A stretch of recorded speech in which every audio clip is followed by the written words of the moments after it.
반갑습니다. 금일은 리노공업의 3분기 실적 리뷰를 한번 해보도록 하겠습니다. 바텀업 방식으로 개별 종목의 실적을 좀 다루면서 전반적인 반도체 시장의 흐름을 좀 말씀드리면서 마무리해 보도록 하겠습니다. 우선 수치적으로 증감 현황을 한번 보게 되면은 9월달 3분기 실적 발표가 있었고요. 단위는 10억이라서 매출액이 689억입니다. 전분기까지 반기 보고서상으로 710억이 나왔습니다만 전분기 대비해서 마이너스 3% 보여주면서 670억 정도의 매출액을 달성했고요. 영업이익은 307억이 나오면서 전분기 대비해서 마이너스 8% 빠졌습니다. 그러면서 당기순이익은 마이너스 18% 빠졌고요. 그러면서 주가는 지금 전분기 대비해서 5만원 정도 빠져있는 상황이죠. 거의 4분의 1 토막이 났다고 할 수가 있겠고, 리노공업의 주요 매출원인 IC 테스트 소켓 같은 경우에 메모리랑 비메모리 반도체 칩에 대한 검사 소켓인데, 리노핀이라는 자기들만의 기술 개발에 의해서 만들어진 PCB 전기 불량 상태 이런 것들을 점검하는 소모성 제품도 만들어서 납품하고 있죠. 그런데 지금 메모리 쪽에 수요가 굉장히 많기는 합니다만은 DDR5를 제외하면 DDR4, 3에서 그러니까 한마디로 레거시 제품이죠. 레거시 제품 쪽에서 수요가 굉장히 줄면서 PC 수요도 줄었고요. 그래서 ASP가 굉장히 내려갔습니다. 평균 단가라고 하죠. 평균 단가가 굉장히 내려가면서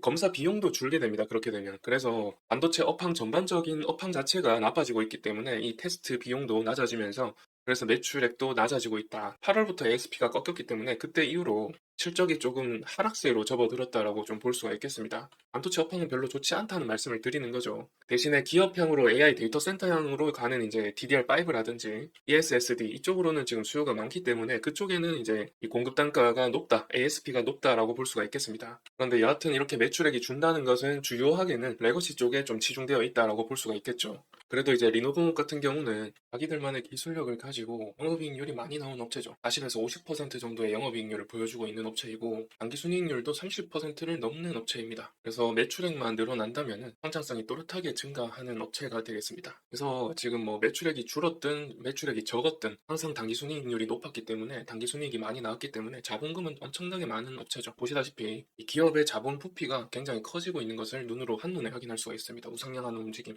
그리고 파란색이 자본금입니다. 자본 총계가 계속해서 늘어나고 있죠. 그리고 잉여자본 현금 흐름도 흑자 상태를 유지시켜주고 있기는 합니다만은 살짝 우려스러운 것은 이제 여기서 꺾였다는 게 조금 우려스러운 것이죠. 그리고 리노공업 같은 경우는 중국향 매출 비중이 좀 높은 편입니다. 일단 보시다시피 해외 비중이 75%인데 중국향이 40% 가까이 되는 걸로 알고 있습니다. 그래서 이번에 트럼프가 당선이 되면서 중국향으로 제재를 가하는 것에 어떤 영향이 있을까 이런 것을 좀 고려를 해봤을 때 제가 조금 생각을 해봤는데 리노공업 같은 경우는 레거시 제품 쪽으로 영향이 크단 말이죠. 그와 반대로 트럼프가 지금 중국에 제재를 하고 있는 것은 7나노 이하의 첨단 나노 공정 제품에 대해서 제재를 한단 말이죠. 그러면은 리노공업에는 별 타격이 없을 거라는 말씀을 좀 드릴 수가 있을 것 같습니다. 그래서 오히려 중국향으로 지금 이 중국이 지금 이 첨단 나노 공정이 들어간 반도체를 받을 수가 없다면은 레거시 제품 쪽으로 그러니까 10나노 이상의 제품 쪽으로 수요를 해야 된단 말이죠. 그렇다면은 오히려 리노공업의 호재가 될 수도 있겠다라는 생각을 좀 해봤습니다. 여하튼 그런 부분은 좀 호재가 될 수는 있을 것 같습니다. 그런데 ASP 쪽의 가격이 계속해서 내려가고 있는 것이 한 문제가 될 거고요. 그리고 이제 환율이 지금 미국 달러가 1,406원이죠. 계속해서 올라가고 있는 상황이고 지금 미국의 경제 지표가 굉장히 잘 나오고 있기 때문에 미국 입장에서는 이 돈을 많이 풀면서도 유동성 공급은 늘리면서도 국채 금리는 같이 올리고 있는 이상한 이 현상이 벌어지고 있습니다. 그러니까 경제 상황이 굉장히 좋을 때 하는 행동을 하고 있는 거죠. 이렇다 보니까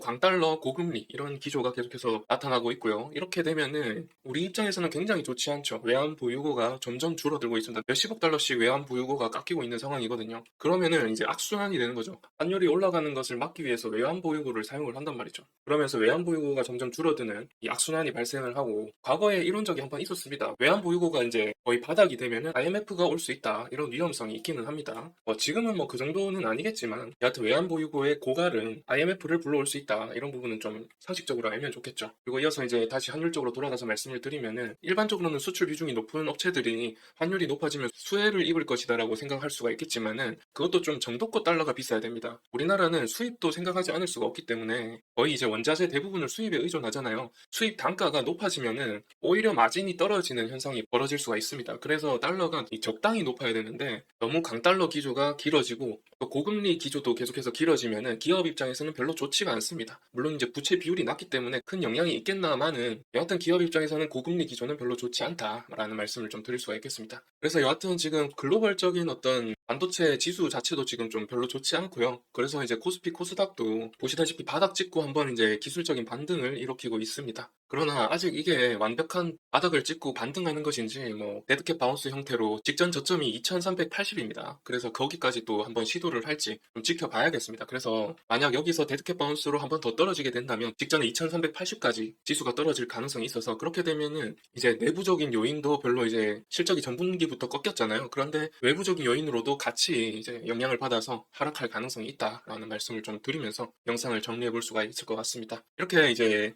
리노공업에 대한 실적 리뷰를 좀 마쳐볼까 하고요. 이제 구독을 하셔가지고 다음 영상도 유익한 정보를 가지고 찾아올 텐데 그 영상을 보시기 위해서 구독까지 해주시면 감사드리겠습니다. 영상 시청해주셔서 감사드리고요. 다음 영상에서 뵐게요.